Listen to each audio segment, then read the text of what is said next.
তো আশা করি তোমরা অনেক ভালো আছো আর আমি অনেক ভালো আছি। চলে এলাম একটা শিবরাত্রির ব্লগ নিয়ে, সরি মিনি ব্লগ নিয়ে। তো আগে আমি ঘরটা গুছিয়ে নিচ্ছি কারণ ঘরটা একদম অগোছালো তোমরা দেখতে পাচ্ছ। তো ঘরটা গোছানো আমার কমপ্লিট হয়ে গেছে। তো এবার বাড়িতে যে কাজগুলো বাকি আছে সেগুলো আমি এক এক করে করব আর তোমাদের সাথে শেয়ার করব। তো চলো ভিডিওটা ফুল দেখতে থাকো। ফার্স্টেই আমি ঘরগুলো একটু ঝাড় দিয়ে নিলাম। তারপর ঠাম্মা আমাকে বলল যে ফ্রিজ থেকে একটু সবজিগুলো বের করে দে। তো সেটাই আমি সবজিগুলো এখন ফ্রিজ থেকে বের করে ঠাম্মাকে দেব। তো ঠাম্মাকে আমি ফ্রিজ থেকে সবজিগুলো বার করে দিয়ে দিলাম আর ওদিকে দেখিয়ে দিলাম আমার টমিকে।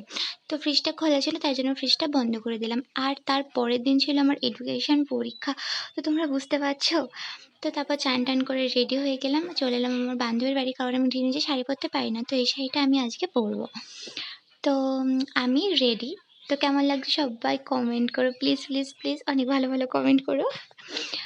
তো মেকআপ ছাড়া তো লুকটা একদমই ভালো লাগে না। তো তাই জন্য আমি প্রথমে মেকআপটাকে করব।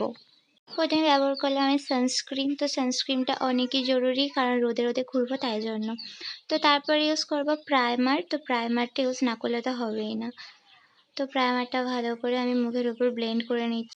সো আমি এখনও রেডি হচ্ছে, এদিকে একজন ফুল মোটামুটি রেডি হয়ে গেছে। তো তারপর আমি এবার আমার এদিকে একটা বান্ধবী এসে আমাকে এখন বকাচ্ছে।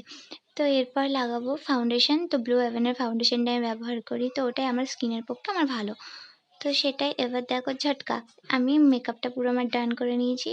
তো তারপর একটা কিছু জিনিস ফাঁকা লাগছিলো তাই লিপস্টিকটা না লাগালে তো হবেই না। তো লিপস্টিকটা লাগিয়ে আমার ফুল লুক শেয়ার করছি। তো গাইস কেমন লাগছে তো আশা করি তোমরা কমেন্টে করবে যে ঠিক আছে। তো এখানে ফাইনালি আমরা সবাই রেডি হয়ে গেছি। তো এবার যাবো শিব মন্দিরে বাবার কাছে, তো মাথায় জল ঢালতে।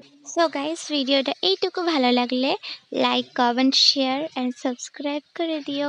আবার নতুন একটা মিনি ব্লগ নিয়ে তোমাদের সামনে আসবো। তো আজকের মতন বাই বাই, চলো টাটা, লাভ ইউ অল।